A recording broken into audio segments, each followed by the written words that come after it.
আসসালামু আলাইকুম, সবাই ভালো আছেন? এই যে এখানে আমি সব মশলা দিয়ে গরুর মাংসকে ভালো করে মাখিয়ে নিব। মাখিয়ে নিয়ে এটা চড়াবো। আর আমি এটা চড়ানোর কিছুক্ষণ হয়ে গেলে পারে তারপরে আমি এখানে পেঁয়াজ আর এই যে আলু ভেজে রেখেছি দিয়ে দিব। আর আমি সাথে লাউ দিব, মাংসের সাথে মাখিয়ে দিয়ে দিব, চড়িয়ে দিব।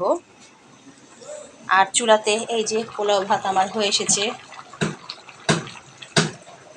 যারা আমার পেজটাকে এখনও ফলো করেনি, ঝটপট আমার পেজটাকে ফলো করে দেবেন, লাইক শেয়ার কমেন্ট করতে ভুলবেন না। সবাই প্লিজ আমার পেজটাকে অবশ্যই ফলো করে দেবেন, বেশি বেশি করে লাইক শেয়ার কমেন্ট করবেন। এটা আমি ভালো করে মাখিয়ে এটাকে চড়াই দিব চুলায়। এটা মাখিয়ে আমি এর ভিতরে লাউটা মাখিয়ে নিব। এই যে লাউ শুদ্ধ মাখিয়ে চড়িয়ে দিলাম। এই যে আমার লাউ আর আলু দিয়ে গরুর মাংস রান্না হয়ে গেছে। শুভ জুমাবার সবাইকে, সবাই ভালো থাকবেন।